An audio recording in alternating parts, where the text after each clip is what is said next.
सखाय इन्द्रमूर्तये ॐ योगेन योगो ज्ञातव्यो योगो योगात् प्रवर्तते यो प्रमत्तस्तु योगेन स योगे रमते चिरम् यो अप्रमत्तस्तु योगेन स योगे रमते चिरम् ॐ हृदातष्टेषु मनसो जवेषु यद्ब्राह्मणाः संयजन्ते सखायः अत्राह त्वं विजहुर्विद्याभिरोह ब्रह्माणो विचरन्त्युत्वे अत्राह त्वं विजहुर्विद्याभिः ऊह ब्रह्माणो विचरन्त्युत्वे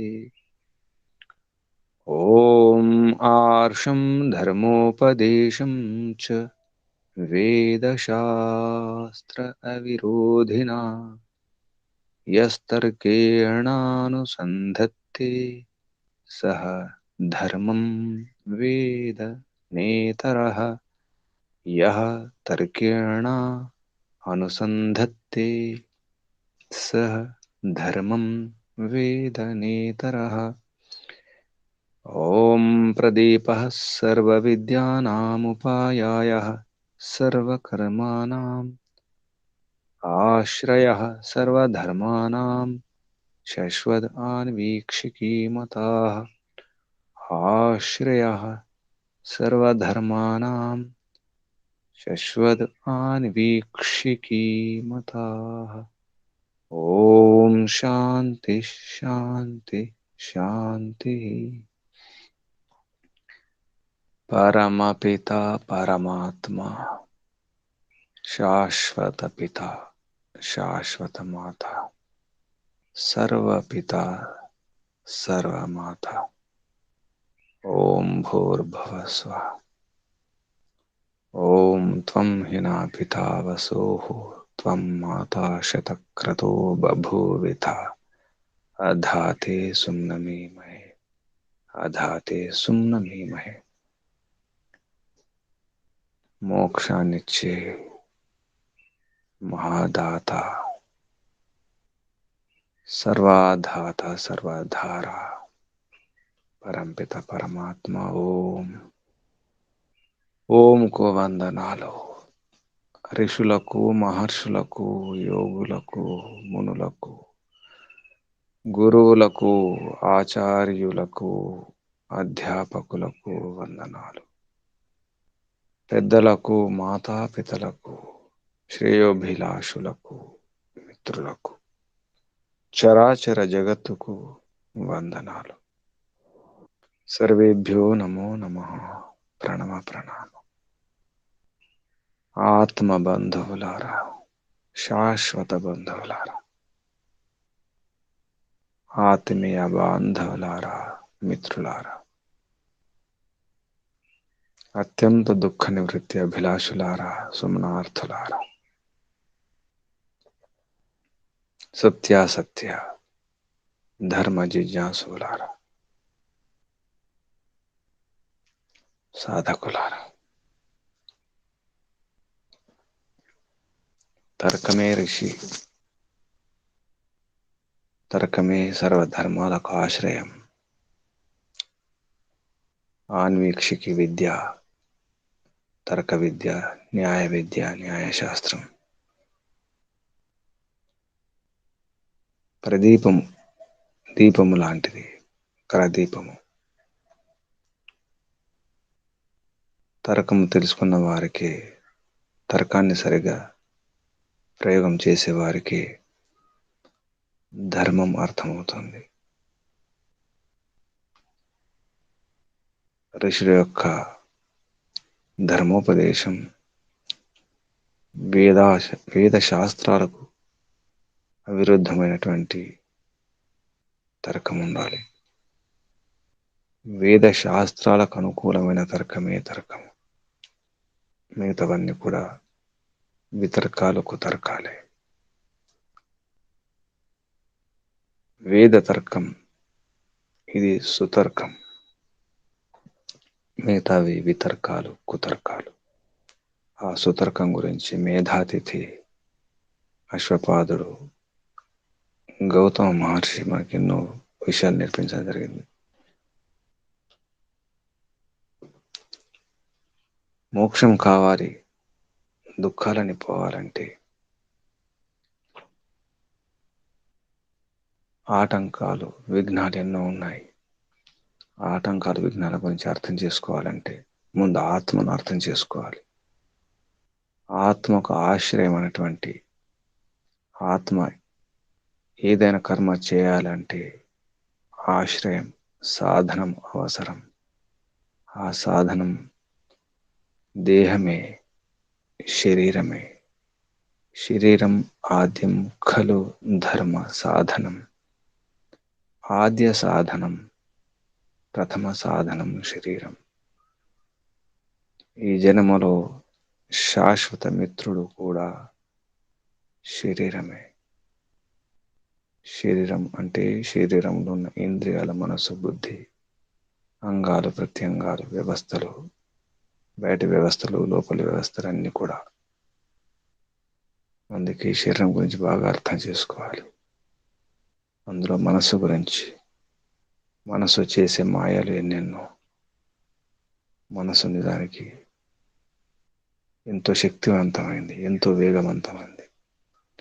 దాన్ని సరిగ్గా వాడుకోవాలి. మనసులో కలిగే సంకల్ప వికల్పాలు, చిత్తవృత్తులు, వీటిని సరిగా అర్థం చేసుకోవాలి. ఈ 16 పదార్థాలు, తత్వాలు, ప్రమాణ ప్రమేయాల గురించి తెలుసుకుంటున్నాం. ఈ 16 విషయాల గురించి తత్వజ్ఞానం కలిగితే నిశ్రేయసమే, మోక్షమే ఉన్నదన్నట్టు అర్థం చేసుకోవాలి. కానీ వ్యవహారంలో మానసికంగా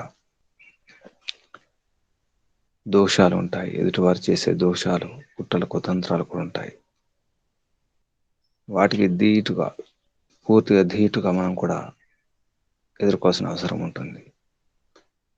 అటువంటప్పుడు ఆ దొంగ యొక్క లక్షణాలు, దొంగ యొక్క ఆలోచనలు, వారి చేష్టలు, వారి బుద్ధిని కూడా అర్థం చేసుకోవాలి. దాన్ని కూడా అధ్యయనం చేసుకోవాలి. ఆ క్రమంలోనే మనకు ఈ హేత్వాభాసాలు, వీటి గురించి చెప్పడం జరిగింది. జాతి, చలము, నిగ్రహస్థానం, ఇటువంటి విషయాలు ఇవి స్పష్టంగా అర్థం కావాలి. హేతు అంటే కారణం ఉంటుంది, కారణం ఉండాలి. కారణం లేకపోతే ఇది హేతువు కాదు. కానీ హేతు అనిపిస్తుంది. హేత్వాభాసం అంటారు. హేతువులాగా ఆభాసం అనిపించడం హేత్వాభాసం. వాటి గురించి చెప్పుకున్నాం. హేతువులాగే అనిపిస్తుంది. ఇటువంటి విషయాలు ఉంటాయి. ఉదాహరణకు అన్నం తింటేనే ఆకలి తీరుతుంది అంటారు. నిజమే అనిపిస్తుంది. అన్నం తింటేనే ఆకలి తీరుతుంది, వాస్తవమే. అన్నం ఒకటేనా? పళ్ళు లేవా? పాలు లేవా? మిగతా వస్తువులు లేవా? అన్నం మాత్రం తింటేనే కాదు, మిగతావి కూడా ఉన్నాయి.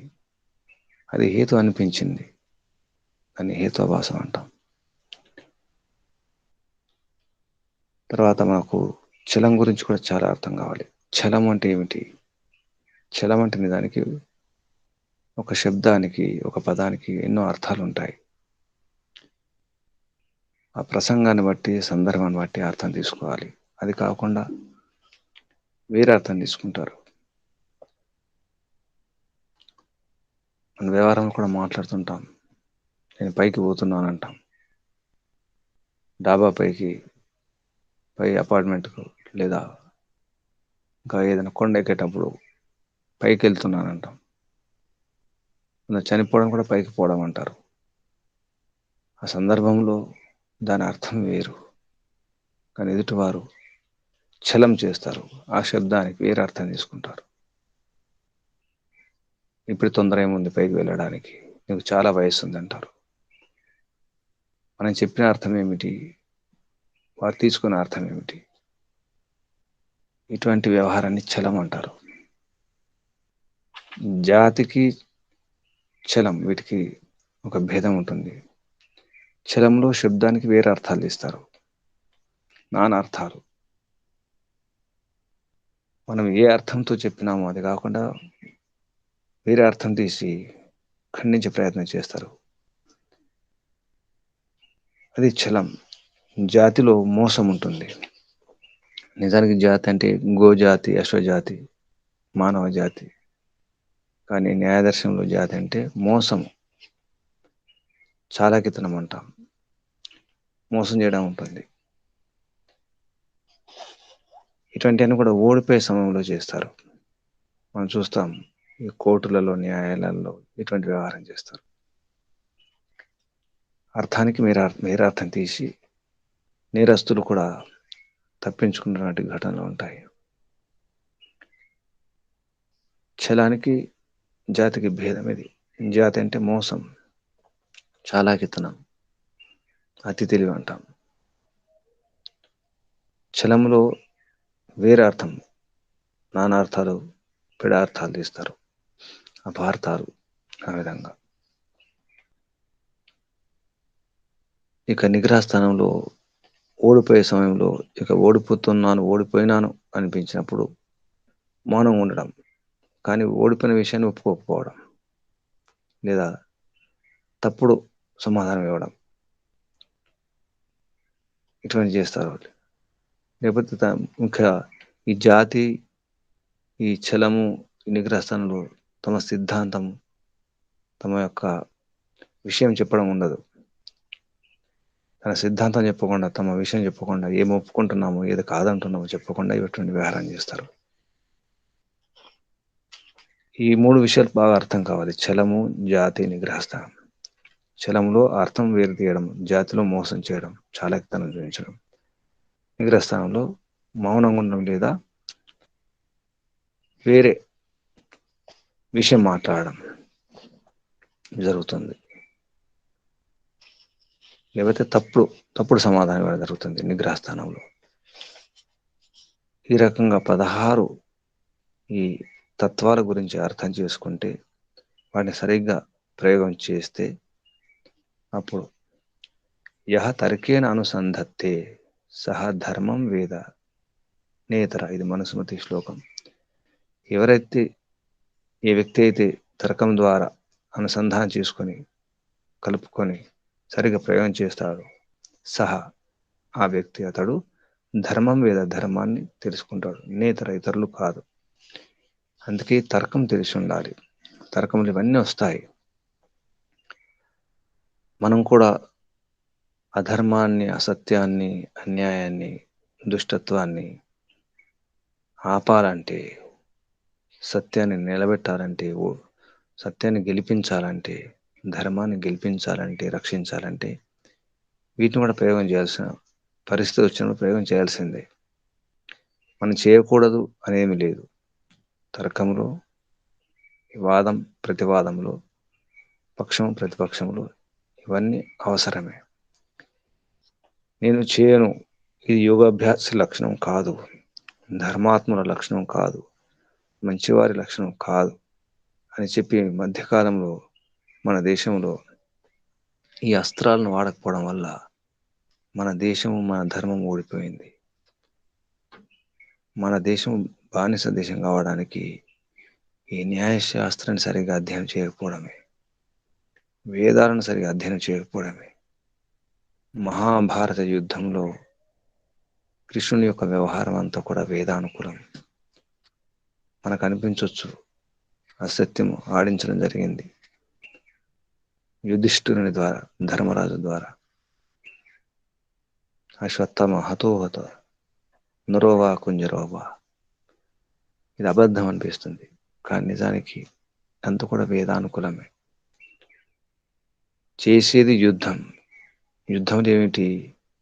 ఒక క్రూర మృగాలను, క్రూర జంతువులను చంపాలి, వేటాడడం ఉంటుంది. అది యుద్ధం. యుద్ధంలో ఇవన్నీ అవసరం, ఇవన్నీ అస్త్రాలు, శస్త్రాలు, వాటి ప్రయోగం చేయాల్సిందే. అలాగే ఈ తర్కంలో, సిద్ధాంత నిరూపణంలో సత్య నిరూపణ చేయడానికి, సత్యాన్ని గెలిపించాలంటే ఎదుటివాడు అనుకూలంగా ఉండి సత్య అసత్యాన్ని తెలుసుకోవాలనే ఉద్దేశం ఉంటే, సానుకూలంగా ఉన్నప్పుడు మనం సంవాదం చేస్తాం, చర్చ చేస్తాం. ఎదుటివాడు వివాదం చేయడానికి సిద్ధంగా ఉన్నప్పుడు ఇవన్నీ ప్రయోగం చేయాల్సిందే. మనం చేయకపోవడం వల్ల మధ్యకాలంలో చాలా కష్టాలు కావడం జరిగింది. మన దేశానికి, మన ధర్మానికి, మన సంస్కృతికి చాలా అన్యాయం జరిగింది. ఇటువంటి విషయాలను మనం ఋషుల పుస్తకాల ద్వారా తెలుస్తాయి. ఇటువంటి ధర్మ సందేహాలు, ధర్మ సంకటాలు పోవాలంటే ముఖ్యంగా న్యాయ దర్శనం బాగా అధ్యయనం చేయాలి. ఛలము రకాలు ఉన్నాయి, జాతి రకాలు ఉన్నాయి, హేత్వభాసం రకాలు ఉన్నాయి. ఇవన్నీ అర్థం కావాలి. మొత్తం కలిపి 54 దోషాలు ఉంటాయి. వీటిని బాగా అర్థం చేసుకోవాలి. జాతి 24 రకాలు, నిగ్రహస్థానం 22 రకాలు, ఛలం 3 రకాలు, తర్వాత హేత్వభాసం ఉంటుంది. ఈ హేత్వభాసం ఇవి సుమారు 4 రకాలు, 5 రకాలు ఉన్నాయి. అన్ని కలిపి 54 దోషాలు అంటారు. మనం చేసే వ్యవహారంలో ఇవన్నీ దోషాలు.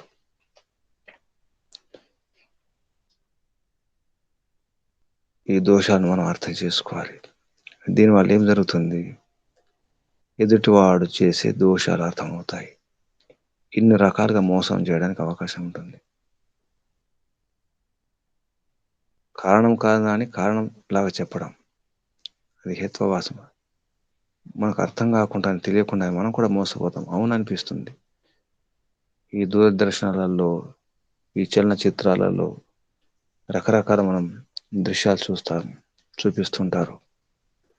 నిజమే అనిపిస్తుంది, వాస్తవం అనిపిస్తుంది. దేవుడు లేడు అంటే కూడా వాస్తవం అనిపిస్తుంది. ధర్మార్గంలో ఉన్న వారికి కష్టాలు, అన్ని కష్టాలే అంటే కూడా అది నిజమే అనిపిస్తుంది. మద్య మాంసాలు సేవించడం కూడా మంచిది అంటే అది నిజం అనిపిస్తుంది. ప్రతిరోజు ఒక గుడ్డు తినమని చెప్తే అది నిజం అనిపిస్తుంది మనకు. ఇవన్నీ కూడా అనిపిస్తాయి, కానీ వాస్తవాలు కావు.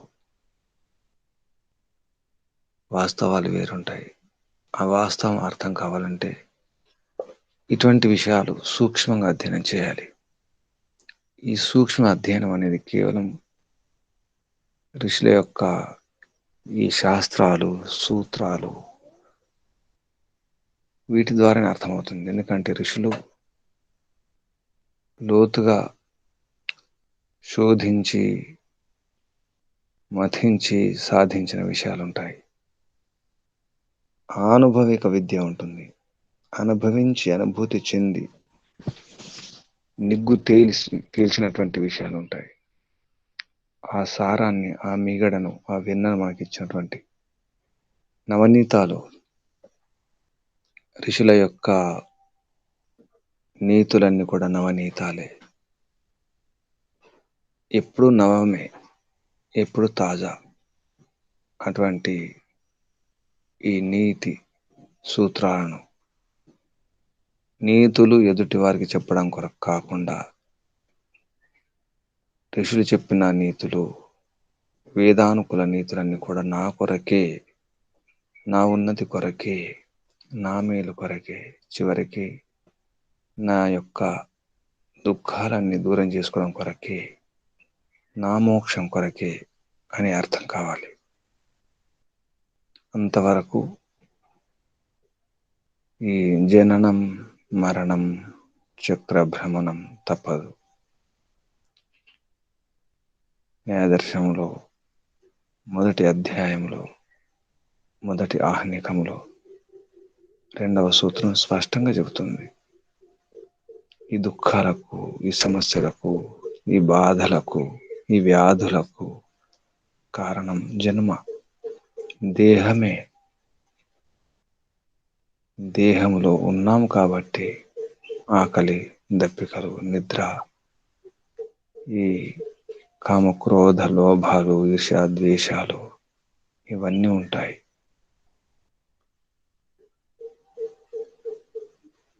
నిజానికి ఒక వలయం, చిక్కు వలలు, చిక్కు ముడులు అన్నీ చిక్కులే. ఇవన్నీ పోవాలంటే శరీరం లేకుండా ఉండే స్థితి కూడా ఉంది ఆత్మకు. ఈ శరీరం లేకుండా కూడా ఉండగలుగుతుంది. ఆ స్థితి కావాలి, ఆ యోగ్యత కావాలి. ఆ యోగ్యత ఎలా పొందడం? ఈ సమస్యలకు, కష్టాలకు కారణం తెలియాలి. ఏమిటి కారణం? తెలియకపోవడం అనేది ఒకటి ఉంది. అవిద్య, అజ్ఞానం లేదా మిథ్యాజ్ఞానం అంటాం. భ్రమలు, భ్రాంతులు ఉంటాయి. అవి పోవాలి. మిథ్యాజ్ఞానం పోవాలి. తత్వజ్ఞానం కావాలి. తత్వజ్ఞానం పెంచుకోవాలి, పెంపొందించుకోవాలి, పంచుకోవాలి. ముందు పెంచుకోవాలి, తర్వాత పంచుకోవాలి. అప్పుడు బ్రతికుండగానే, జీవించి ఉండగానే తృప్తిగా జీవిస్తాం, హాయిగా జీవిస్తాం, ఆనందంగా, ఆరోగ్యంగా, ఆహ్లాదంగా.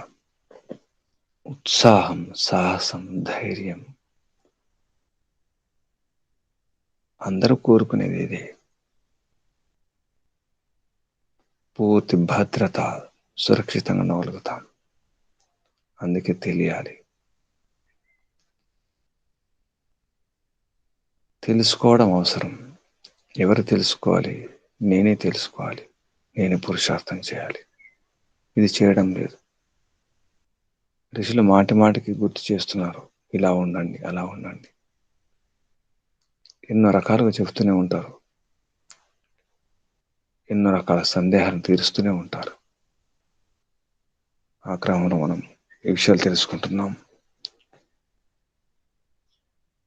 గౌతమ మహర్షి నిజానికి అన్ని శాస్త్రాలను అర్థం చేసుకోవడానికి ఒకటి కాదు, ఆర్షం ధర్మోపదేశం చ వేదశాస్త్ర విరోధిన.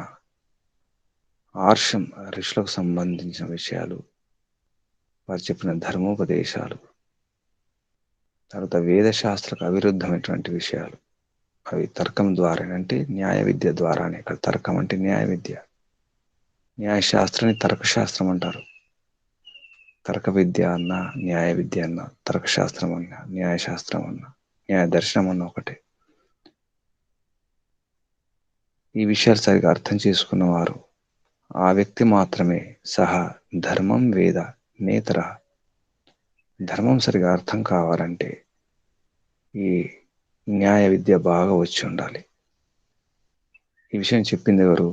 మన మహర్షి.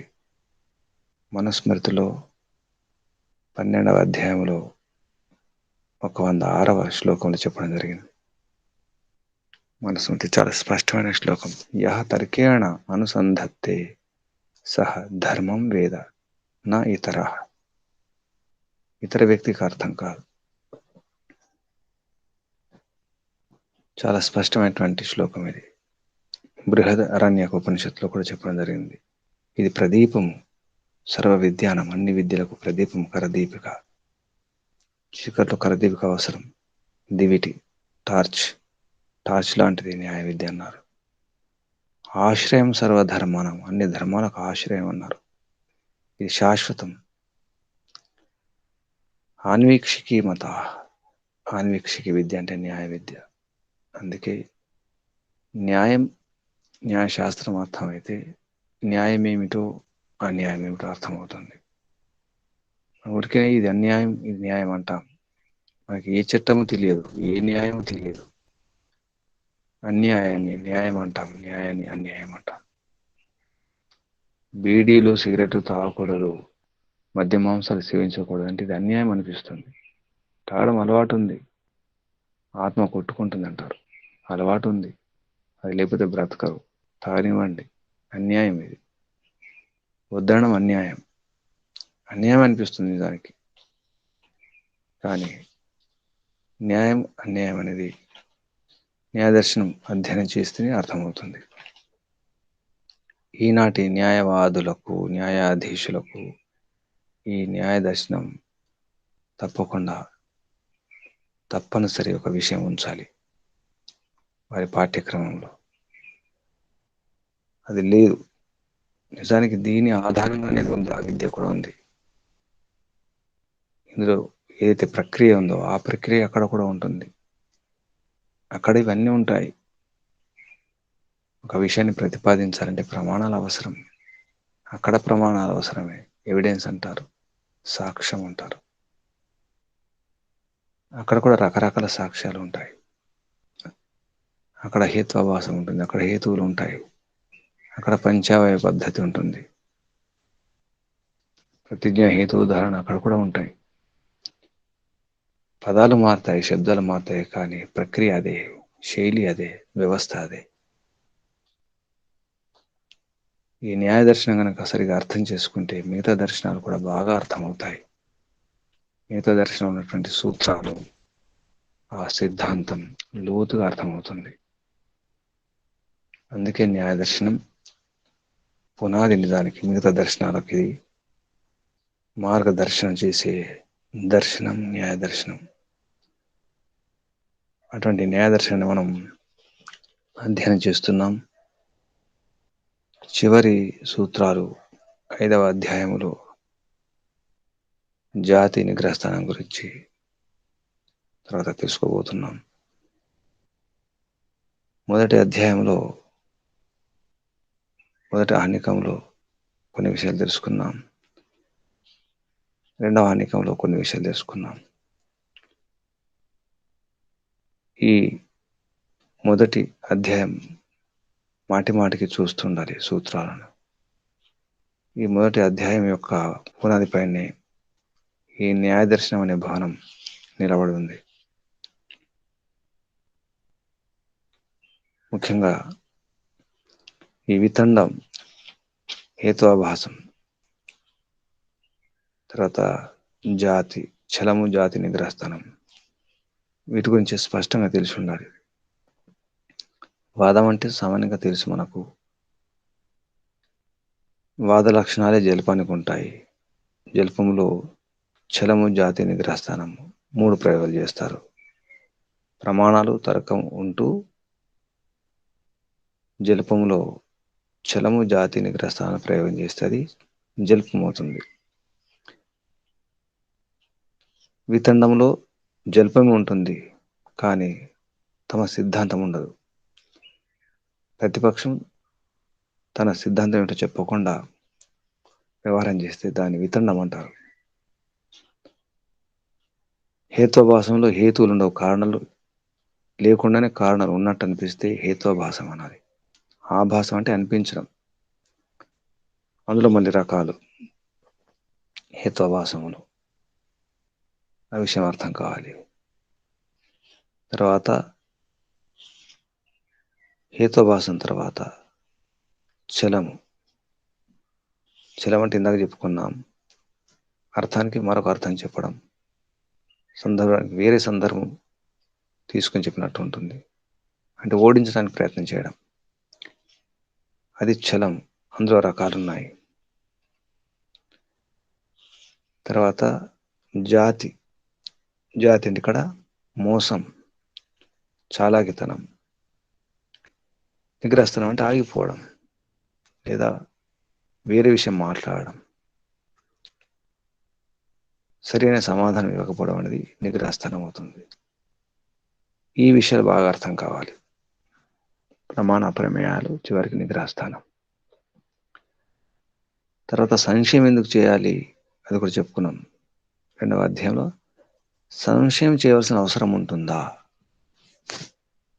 న్యాయదర్శనము 2వ అధ్యాయము మొదటి ఆహ్నికంలో అసలు ఈ సంశయం ఎందుకు, ఈ సందేహం ఎందుకు? ఎవరి మానాన వారు పోతారు, ఎవరి పద్ధతి వారికి ఉంటుంది.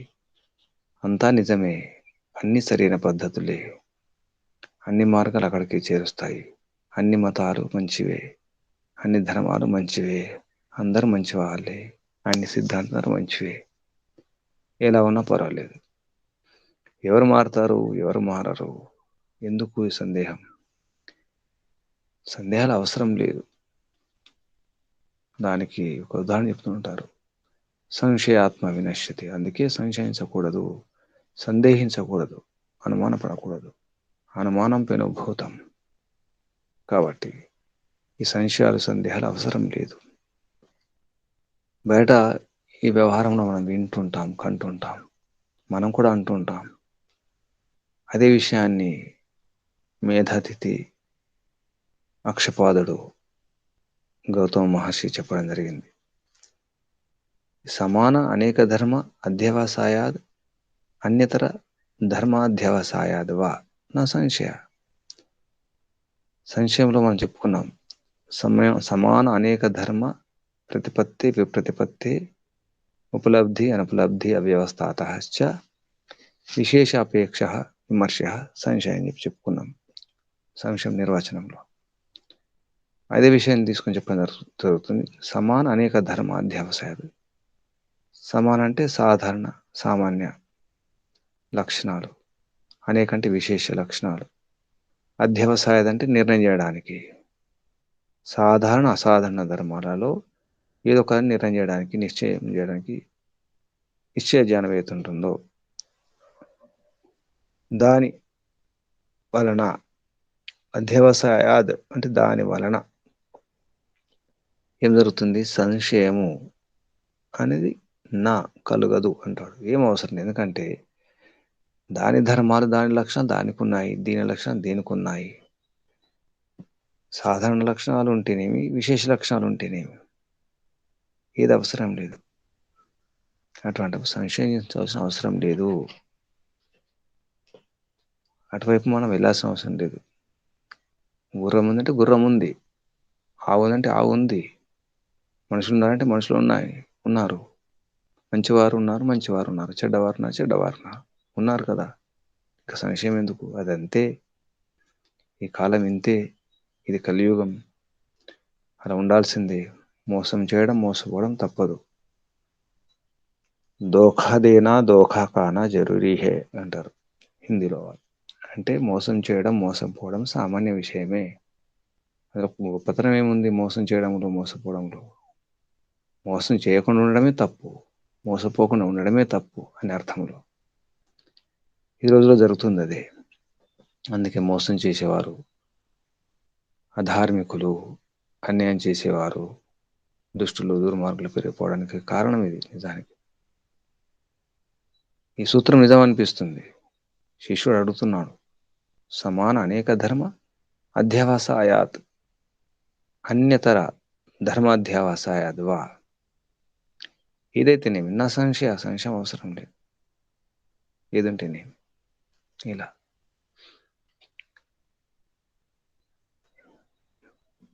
చెడ్డవాళ్ళు ఉంటారు, మంచి వాళ్ళు ఉన్నారు. చెడ్డవాళ్ళు, మంచివాళ్ళు మంచివాళ్ళు. ఇంకెందుకు సందేహం ఎందుకు? అంతే, ఏదైతేనేమి. అందుకే ఈ ప్రభుత్వాలు కూడా ఇలాగే చేస్తాయి.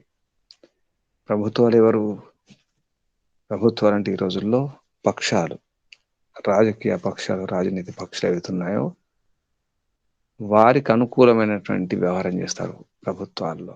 అధికారం నిజానికి దేశం కొరకు, ప్రజల కొరకు కాదు. పక్షాల కొరకు, అధికారం కొరకు మాత్రమే వారి ప్రయత్నం అంతా. దేశము, ధర్మము, సంస్కృతి, సభ్యత వీటి కొరకు కానే కాదు. ఇది అర్థం కావాలి. అందుకే ఈ సూత్రాన్ని వాడుకుంటారు. అక్కడ కూడా ఉన్నారు, ప్రజలు ఉంటారంతే, సామాన్య విషయమే. మోసం చేసేవారు ఉంటారు, రకరకాలుగా అన్యాయం చేసేవారు ఉంటారు, దేశద్రోహం చేసేవారు ఉంటారు. తప్పదు. మంచి వారు కూడా ఉంటారు, తప్పదు. ఇటువంటి వ్యవహారం వలననే చివరికి తన దాకా వస్తే కానీ తెలియదు తలనొప్పి. అప్పుడు తెలుస్తుంది ఆ సమస్య మన తలపైన వచ్చినప్పుడు తెలుస్తుంది.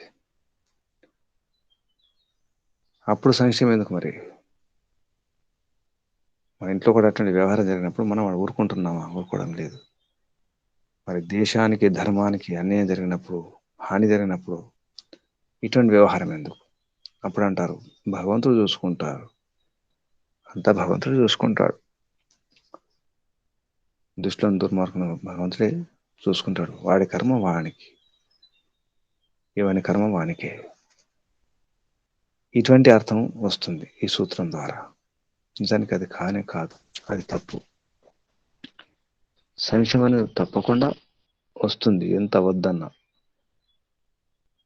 ఈ సూత్రం శిష్యుని ద్వారా గౌతమ మహర్షి చెప్పించడం జరిగింది. ఇది ఒక శైలి, పూర్వపక్షం, ఉత్తరపక్షం, శిష్యుడు, గురువు అనే శైలిలో చెప్పడం జరుగుతుంది. నిజానికి అప్పుడు కూడా ఇటువంటి వ్యవహారం చేసే మనుషులు సమాజంలో ఉన్నారు కాబట్టి ఇటువంటి సూత్రం చెప్పించాల్సిన అవసరం ఏర్పడ్డది. అలాగే రకరకాలు చెప్తాం. ఇంకా రెండవ సూత్రం కూడా శిష్యుని ద్వారా చెప్పించడం జరిగింది. విప్రతిపత్తి అవ్యవస్థ అధ్యవసాయాచ. విప్రతిపత్తి అవ్యవస్థ అధ్యవసాయాత్ చ. ఇక్కడ కూడా సమాన అనేక ధర్మ అధ్యవసాయాత్ అని తీసుకొని, విప్రతిపత్తి అంటే విరుద్ధ జ్ఞానం. ఆత్మ ఉన్నది, ఆత్మ లేదు. కొందరు ఆత్మ ఉన్నదంటారు, కొందరు లేదంటారు. సరే, ఉన్నదని వారు ఉన్నదంటున్నారు, లేదని వారు లేదంటున్నారు. భగవంతుడు ఉన్నాడు, లేడు, అలా ఉంటారు, ఇలా ఉంటారు. ఇది లోకో భిన్న రుచి, లోకం తీరు అంతే. ఇది కూడా శిష్యుని యొక్క సందేహం. నిజానికి సందేహం వద్దనుకుంటూనే నిజానికి పరోక్షంగా శిష్యుడు సందేహిస్తున్నాడు. నిజానికి విప్రతిపత్తౌ చ సంప్రతిపత్తి. విప్రతిపత్తౌ అంటే విరుద్ధం జ్ఞానంలో, ఇంతకు చెప్పినట్టు విప్రతిపత్తి అంటే విరుద్ధ జ్ఞానంలో కూడా సంప్రతిపత్తి, అందులో కూడా ఈ వాదం చేసేవారు, ప్రతివాదం చేసేవారు రెండు రకాలు ఉంటారు. అంటే వారికి స్పష్టంగా తెలుసు, వీరికి స్పష్టంగా తెలుసు. తాగడం, తినడం మంచిది అనే వారికి అది కూడా స్పష్టంగా తెలుసు, తాగడమే మంచిదని. వద్దనుకునే వారికి ఇది చెడు, తాగడం చెడు, అబద్ధాలు చెడు, ఇది అధర్మం, మంచి అలవాటు కాదు, దుర్వ్యసనం అని కొందరికి తెలుసు. తెలిసిన వారికి వారు కూడా స్పష్టంగా తెలుసు, వీరు కూడా స్పష్టంగా తెలుసు. అటువంటప్పుడు సందేహం ఎందుకు అంటాడు మూడవ సూత్రంలో. ఈ విధంగా అసలు సందేహమే అవసరం లేదనే విషయానికి వస్తారు. 1, 2, 3, 4, 5 సూత్రాల వరకు. అవ్యవస్థ ఆత్మని వ్యవస్థితత్వాత్ చ అవ్యవస్థాయా 4వ సూత్రం. తథా అత్యంత సంశయ ధర్మ సాతత్య ఉపపత్తి. ఈ విధంగా శిష్యుని ద్వారా సందేహించాల్సిన అవసరం లేదు, సంశయం అవసరం లేదు. ఎందుకు సంశయం గురించి ప్రారంభం చేయడం జరిగింది? 2వ అధ్యాయంలో మొదటి సూత్రంలో సంశయం గురించి ఎందుకు ఆరంభం చేయడం జరిగింది అంటే, సంశయం లేకుండా ఏది జరగదు. ప్రతి ఒక్కరు కూడా, ప్రతి ప్రాణి కూడా సంశయాలు కలుగుతూనే ఉంటాయి. నిర్ణయాలు జరగకపోవచ్చు, నిర్ణయం చేసుకోలేకపోవచ్చు, కానీ సంశయాలు మాత్రం వస్తూనే ఉంటాయి. సంశయం వస్తేనే కదా ఆ ప్రమాణాలు అవసరం. ఇది ఎంత, ఎన్ని కిలోలు, దీని పొడవు ఎంత, కూరగాయలు కొనేటప్పుడు కానీ, వస్తువులు కొనేటప్పుడు కానీ, భూములు కొనేటప్పుడు కానీ ఇది ఎంత, అది అంతేనా కాదా, సంశయం రావడం జరుగుతుంది. తెలుసుకోవాల్సిందే, సరి చూసుకోవాల్సిందే. చూసుకోవాలంటే ఏం కావాలి? ప్రమాణాలు కావాలి. ఏ విషయం? ఆ విషయాన్ని మనం ప్రమేయం అంటాం. సంశయం కలిగినప్పుడు కదా ఇదంతా. కానీ నిజానికి సంశయం ఎందుకు ఉండాలంటే దానికి ఒక ప్రయోజనం ఉండాలి. ప్రయోజనం లేని సంశయం తప్పు నిజానికి. ఒక ఉద్దేశం, ఒక అర్థం పర్థం లేని సందేహం తప్పు అవుతుంది. ప్రతి వారిని, ప్రతి వ్యక్తిని, ప్రతి విషయాన్ని, ప్రతి వస్తువును శంకించడం సరైనది కాదు నిజానికి. కానీ శంకించాల్సిందే. కీడెంచి మేలు ఎంచాల్సిందే. అసలు ఏంటి ఏం జరగబోతుంది? అక్కడ కీడెంత, మేలెంత చూడాల్సిందే. అది నిజమా కాదా? సత్యమా అసత్యమా చూడాల్సిందే. మంచివారా చెడ్డవారా చూడాల్సిందే. సందేహించకపోతే ఎలా? మోసపోతాం. సందేహం కొంతవరకు మంచిది. హద్దులు దాటితే, పరిమితి దాటితే అదే సందేహం చాలా అన్యాయం చేస్తుంది. అనర్థాలు, కష్టాలకు, నష్టాలకు, బాధలకు కూడా అదే సంశయం కారణమవుతుంది. అప్పుడు సంశయమే అనుమానమే పెనుభూతమవుతుంది. కొందరు అనవసరంగా సందేహిస్తుంటారు. అది కాదు. సంశయం వెనుక తప్పకుండా ప్రయోజనం ఉండాలి, అర్థం ఉండాలి, బుద్ధిపూర్వకంగా ఉండాలి సంశయం.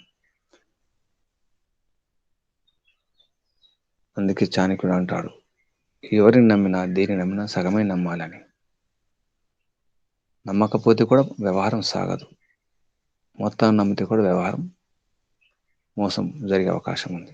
కాబట్టి మోసపోకుండా ఉండాలంటే సగమే నమ్మాలి. ఏ వస్తువునైనా, ఏ పదార్థానైనా, ఏ ప్రాణినైనా, ఏ వ్యక్తినైనా, ఎక్కడైనా, ఎప్పుడైనా సగమే నమ్మాలి. సగమే నమ్మాలంటే సగాన్ని సంశయించాలి, సందేహించాలి అని అర్థం. ఈ విధంగా మనకు ఒక వ్యవహారం నేర్పిస్తుంది న్యాయదర్శనం. సంశయం అవసరం ఉంటుంది. శిష్యుని ద్వారా ఏం చెప్పించారు? సంశయం అవసరం లేదు, ఇది ఎలా ఉందో అలా ఉంది, అదంతే అనే మాట చెప్పిస్తే అది కూడా నిజం అనిపించింది మనకు. ఇలా నిజం అనిపించడమే హేత్వాభాసం అన్నమాట. ఇదంతా కూడా న్యాయదర్శనంలో బయట చేసే మన వ్యవహారం అంతా కూడా దీంట్లో కనిపిస్తుంది. కాకపోతే శబ్దాలు సంస్కృతంలో ఉంటాయి. దాన్ని మన నిత్య వ్యవహారానికి, దైనందిన జీవితానికి మనం అన్వయించుకుంటే అప్పుడు తెలుస్తుంది, అర్థమవుతుంది. అన్నీ కూడా మనం జీవిస్తున్న విషయాలే. దైనందిన జీవితంలో మనం చేస్తున్న వ్యవహారమే ఇందులో ఉంటుంది. ఈ శైలితో మనకి ఎన్నో విషయాలు నేర్పించడం జరిగింది. ఎన్నో సూక్ష్మ విషయాలు. ఇందులో మనోవిజ్ఞాన విషయాలు, మానసిక విషయాలు కూడా వస్తాయి. నిజానికి చలము, జాతి, నిగ్రహస్థానం అంతా కూడా మానసిక విషయం. అంటే మనోవిజ్ఞానం ఉంది ఇందులో. ఈ హేత్వాభాసంలో కానీ, ఈ వాదంలో కానీ, ఈ వితండంలో కానీ, జల్పంలో కానీ మనోవిజ్ఞానం ఉంటుంది. అంటే ఎదుటివాడు ఎలా ఆలోచిస్తాడు, ఎలా ఉంటాడు, వాడు దొంగ కావచ్చు, దుష్టుడు, దుర్మార్గుడు కావచ్చు, నేరస్తుడు కావచ్చు, ఎలా ఉంటారు, వారి మానసిక స్థితిని మన కళ్ళకు కట్టినట్టు, అద్దంలో చూసినట్టుగా చెప్పడం జరిగింది. ఇవన్నీ కూడా దర్పణాలు, ఋషుల దర్పణాలు. దర్శనాలు కాదు, దర్పణాలు నిజానికి. ఆ దర్పణాలు, అద్దాలు మన లొసుగులను, లోపాలను, దోషాలను మొత్తం బయట పెట్టేస్తాయి, చూపిస్తాయి అన్నమాట, అద్దంలో చూసుకున్నట్టుగా. అందుకే ఈ దర్శనాలు తప్పకుండా అధ్యయనం చేయాలి. దర్శనాల అధ్యయనం లేకుండా సాధన సరిగా సాగదు. మనం ఈ జన్మతోనే మోక్షం పొందాలనుకుంటే దర్శనాల విద్య అవసరం ఉంది. అన్ని సూత్రాలు వస్తేనే దుఃఖాలు పోతాయి అంత అర్థమవుతుంది అని కాకుండా దర్శనాల సారం అర్థం కావాలి. న్యాయ దర్శనం యొక్క సారం ఏమిటి, అందులో మనకి ఇచ్చినటువంటి ఆయుధాలు ఏమిటి, సాధనాలు ఏమిటి తెలియాలి. అలాగే యోగ దర్శనం కానీ, సాంఖ్య దర్శనం కానీ, వైశేషికం కానీ, పూర్వమీమాంస, వేదాంత దర్శనం, ఉత్తర మీమాంస, అలాగే మనుస్మృతి లాంటి స్మృతి గ్రంథాలు, అరణ్యకాలు, బ్రాహ్మణ గ్రంథాలు, ఆయుర్వేదం, ఈ జ్యోతిష్యం అంటే ఖగోళ శాస్త్రం సంబంధించిన విషయాలు, ఇవన్నీ కూడా దర్శనాల సారం అన్నమాట. ఈ దర్శనాల సారం భూగర్భ విషయాలు, భౌగోళిక విషయాలు, భౌతిక విషయాలు, రాసాయనిక విషయాలు ఇవన్నీ కూడా ఉన్నాయి నిజానికి. వేద వేదానుకూల అయితే పాఠ్యక్రమం ఉందో ఒకప్పుడు అన్నీ ఉండేవి. 1127 శాఖలు, అంటే 1127 రకాల సబ్జెక్ట్స్ అన్నమాట. అన్ని విద్యలు ఉండేవి. ఇంత పెద్ద సిలబస్ ఉండేది. అందులో అన్నీ వచ్చేవి. టెక్నాలజీ వచ్చేది, అన్నీ వచ్చేవి. గణితం ఉండేది, భౌతిక శాస్త్రం ఉండేది, జీవశాస్త్రం అన్నీ ఉండేవి. ఇప్పుడు ఉన్నటువంటి వీటన్నిటికంటే ఎక్కువ సిలబస్ ఉండేది. అది అర్థం కావాలంటే ముందుగా అసలు ఏమిటని పరిచయం చేయడం జరుగుతుంది. ఇదంతా పరిచయం నిజానికి. ఎన్నో విద్యలు ఎన్నో పోయినాయి, లుప్తమైపోయినాయి, కనిపించకుండా పోయినాయి, కనిపించకుండా చేయడం జరిగింది మధ్యకాలంలో. దానికి కారణం సరైన అధ్యయనం లేకపోవడం, సరైనటువంటి ఈ శాస్త్రాలను సరిగా ప్రయోగం చేయలేకపోవడం వలన. ఈ శాస్త్రాలు కాదు, శస్త్రాలు నిజానికి. బౌద్ధిక శస్త్రాలు, బుద్ధితో ప్రయోగం చేసే చేయబడే శస్త్రాలు ఈ శాస్త్రాలు. వీటిని అర్థం చేసుకుని కనుక సరిగ్గా ప్రయోగం చేస్తే, ఉపయోగిస్తే ఇప్పుడు కూడా మన దేశం జగద్గురువే. నిజానికి ఎప్పుడూ జగద్గురువే. ఇప్పటికి కూడా మన దేశంలో ఉన్నటువంటి విద్య ఏ విశ్వవిద్యాలయంలో ప్రపంచంలో లేదు. మన విశ్వవిద్యాలయాలు మన గ్రామాలే, మన పూర్వజులే, మన పెద్దలే. ఇప్పటికే గిరిజనులకు తెలిసినంత విద్య ఎవరికి తెలియదు. జీవన విధానం, మనకు నటన తెలుసు. నగరాల్లో ఉండే వారికి ఎక్కువ నటన తెలుసు, నటన అవసరం కూడా. భోజనం పేరు మీద ఎటువంటి భోజనం చేస్తున్నాం, వ్యవహారం పేరు మీద ఎటువంటి వ్యవహారం చేస్తున్నాం, ఏం చేస్తున్నామో మనకు తెలుసు బాగా. ఎంత నటిస్తామో, ఎంత ప్రదర్శిస్తామో. అదే అడవిలో ఉండే వారికి అంత నటించాల్సిన అవసరం లేదు. ఎలా ఉంటే అలా ఉంటారు. ఏం దాచుకోవడం ఉండదు. నవ్వు వస్తే నవ్వేస్తారు, ఏడుపు వస్తే ఏడుస్తారు. అప్పుడు ఆ బరువు ఉండదు. ఒకటి గమనిస్తే మనకు అర్థమవుతుంది. నగరాల్లో ఉండే వారికి రోగాలు ఎక్కువ ఉన్నాయా, అడవుల్లో ఉండే వారికి రోగాలు ఎక్కువ ఉన్నాయా? ముఖ్యంగా మానసిక రోగాలు. ఇది ఒకటి చాలు. అమెరికా లాంటి దేశాల్లో ఉన్న వారికి ఉన్న రోగాలు ఏమిటి? మామూలు దేశాలు, ఇంకా అభివృద్ధి చెందని దేశాలు అంటారు. ప్రపంచానికి దూరంగా ఉండే దేశాలు కూడా కొన్ని ఉన్నాయి. ప్రకృతికి దగ్గర ఉన్న దేశాలు. వారు ఎలా ఉన్నారు, వీరు ఎలా ఉన్నారు? సుఖాల పేరు మీద, సాధనల పేరు మీద అస్త్రశస్త్రాలు పెంచుకొని ఏం చేస్తున్నారు? మోసం చేయడానికి, భయపెట్టడానికి, రాజ్యం వెళ్ళడానికి, అధికారాన్ని చెలాయించడానికి ప్రయత్నం చేస్తున్నారు. ఏం జరుగుతోంది? ఎవరు సుఖంగా లేరు, ఎవరు సురక్షితంగా లేరు. ఎవరికి ఆరోగ్యం లేదు, ఎవరికి శాంతి లేదు, ఎవరికి సంతృప్తి లేదు. కారణం ఇటువంటి విషయాలను అర్థం చేసుకోకపోవడమే. మన శాస్త్రాలు, మన దర్శనాలు, మన గ్రంథాలన్నీ కూడా అందరికీ అన్ని కాలాల్లో పనికొచ్చే విద్య ఇది. సార్వభౌమ, సార్వకాలిక, సార్వత్రిక సిద్ధాంతం వైదిక సిద్ధాంతం. అందుకే మనం ఈ మార్గంలో ప్రయత్నం చేస్తున్నాం. సర్వే జనా సుఖినో భవంతు. కేవలం సర్వే జనా కాదు, లోకాః సమస్తాః సుఖినో భవంతు. ఇది నాదం నినాదం, మన వాదం. భగవంతుని యొక్క వాదం కూడా అదే. అదే భగవంతుని వేదం. వేదానుకూలంగా జీవించడమే అన్ని సమస్యలకు పరిష్కారం. ముందు జీవించాలి. జీవించాలంటే ముందు అర్థం చేసుకోవాలి. అర్థం చేసుకోవాలంటే అధ్యయనం చేయాలి. అధ్యయనం చేయాలంటే సరైనటువంటి జ్ఞాన విజ్ఞానం కొరకు, అంటే సత్యాన్ని గ్రహించడానికి, అసత్యాన్ని త్యజించడానికి సిద్ధంగా ఉండాలి. దానికి సాహసం అవసరం, ధైర్యం అవసరం. ఎందుకంటే సత్యాన్ని ఒప్పుకోవడం అనేది ఒక సాహసం ఈ రోజుల్లో. ఆచరించడం అనేది తర్వాత. సత్య జ్ఞానాన్ని తెలుసుకోవడానికి ప్రయత్నం చేయడం ఒక సాహసమే. ఆ సాహసం మనం చేస్తున్నాం. ఇంకా చేయాలి, ఇంకా నింపుకోవాలి, ఇంకా సందేహాలు నివృత్తి చేసుకోవాలి. చాలా సందేహాలు ఉంటాయి. ఎంత ప్రయత్నం చేసినా సందేహాలు ఉంటాయి. సంశయాలు ఉంటాయి, నివృత్తి చేయడం అవసరం. సందేహాలు నివృత్తి కాకుంటే భ్రమలు పోవు, భ్రాంతులు పోవు. భ్రమలు పోకపోతే ఆ బ్రహ్మ పరబ్రహ్మ అర్థం కాదు. పరబ్రహ్మ కావాలి, పరబ్రహ్మానందం కావాలంటే ఈ భ్రమలను దూరం చేసుకోవాలి, భ్రమణాలు తగ్గించాలి. మనం ఎక్కువ భ్రమణం చేస్తుంటాం, తిరుగుతుంటాం, తిరగడమే జరుగుతుంది. జీవితాంతం తిరగడమే, అస్థిరమే.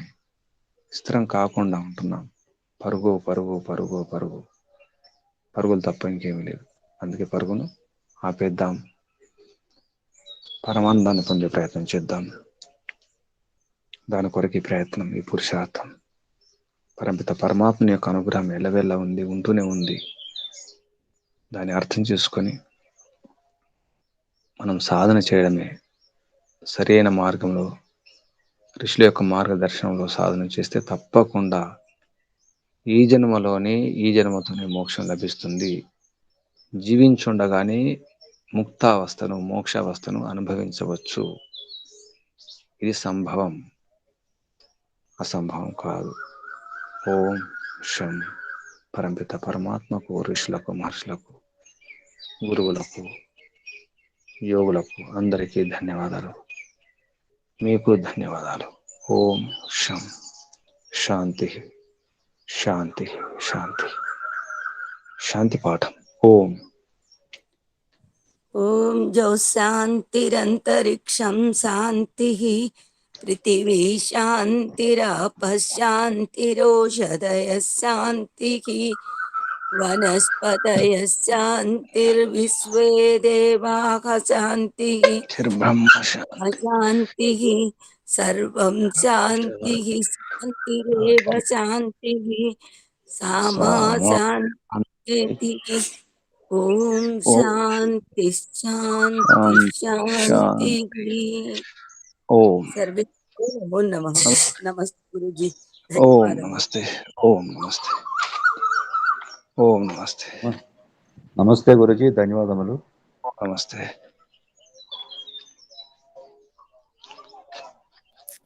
నమస్తే గురుజీ, నమస్తే గురుజీ, ధన్యవాదములు. ఓం నమస్తే. ఓం నమస్తే. ఓం నమస్తే. నమస్తే గురుజీ, ధన్యవాదాలు. ఓం నమస్తే. ఓం. నమస్తే గురుజీ, ధన్యవాదములు. ఓం నమస్తే.